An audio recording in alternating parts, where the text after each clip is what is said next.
नमस्कार दोस्तों, जय जोहार। मैं कौशल तिवारी और बिहनिया संध्या में आपका स्वागत है। माल ढुलाई के लिए यात्रियों को परेशान करने वाले रेल मंत्रालय क्या अब कोयला घोटाले में शामिल हो गया है?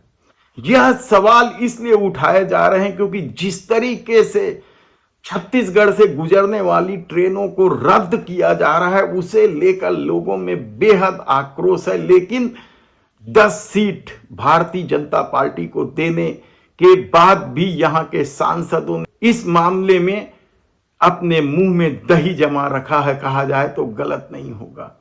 पिछले 6 महीने बल्कि उससे अधिक दिनों से यहां के जो यात्री हैं, जो रेलवे में सफर करते हैं, वो परेशान हैं। लेकिन अब कल जो मामला सामने आया है कि कोयला ढुलाई के नाम पर किस तरीके से कोल माफिया सक्रिय, और इस पूरे खेल में न केवल रेल प्रशासन HSCL बल्कि राज्य सरकार के भी कई अधिकारियों और नेताओं के शामिल होने की खबर है। इस मामले को लेकर कल पूर्व गृह मंत्री ननकी राम कंवर ने, रमन सरकार में गृह मंत्री थे, और उन्होंने अपनी ईमानदारी के चलते रमन सरकार के SP और कलेक्टर को वसूलीबाज और कमीशन खोर ही नहीं कहा था, बल्कि 10-10 हजार रुपए में थाना बिकने की भी बात भरी विधानसभा में कही थी।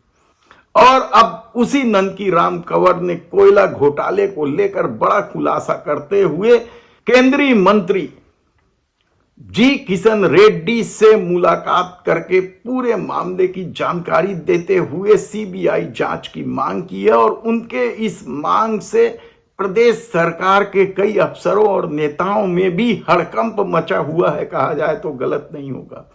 दरअसल मामला सरबुंदिया स्टेशन का है, जहां खदान से निकलने वाली कोयले को मालगाड़ी के जरिए ढुलाई करते हुए पहुंचाया जाता है, और ज्यादा माल यानी कोयला ज्यादा लोड कर देने की वजह से डंप किया जाता है, एडजस्टमेंट किया जाता है, समायोजन किया जाता है। यह रेलवे का दावा है। लेकिन इस डंप कोयले की तौलाई, वजन या फिर यह कहां जा रहा है किसी को नहीं पता चलता। और कहा जा रहा है कि इस डंप कोयले को फिर डंपर के माध्यम से इधर उधर पहुंचाया जाता है, और इसी में पूरा खेल होता है। इस मामले की जांच लंबे समय से ननकी राम कंवर करते रहे, और उन्होंने इस मामले को लेकर वहां धरना भी दिया था।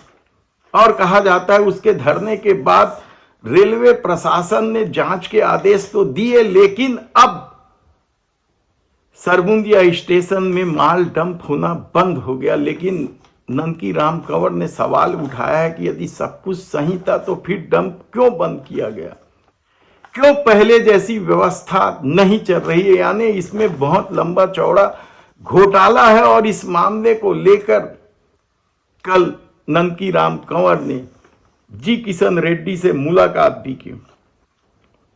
लाखों मैट्रिक टन कोयले की हेरा फेरी, और यही नहीं, इस सबसे महत्वपूर्ण बात तो यह है कि ज्यादा लोड लादने की वजह से रेलवे ट्रैक भी खराब हो रहे हैं, रेलवे को भी नुकसान हो रहा है। और किस किस तरह के नुकसान हो रहे हैं ये सब CBI जांच में पता चलेगा। लेकिन इस मामले को लेकर ननकी राम कंवर ने साफ तौर पर जी किशन रेड्डी यानी केंद्रीय मंत्री से कहा कि इसकी CBI जांच की जाए। उन्होंने जितने भी मामले उठाए हैं, चाहे इसके पहले कोयला घोटाला हो, शराब घोटाला हो, या PSC परीक्षा घोटाला हो, सब में कार्रवाई चल रही है। और कई अफसर जेल की सलाखों में हैं, कई नेता जेल की सलाखों में हैं, कई दलाल से जेल की सलाखों में हैं।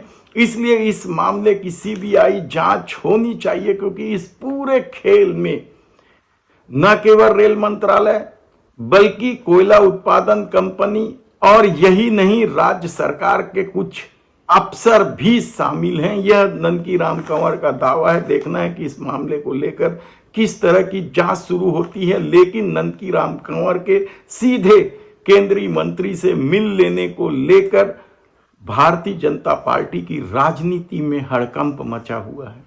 धन्यवाद।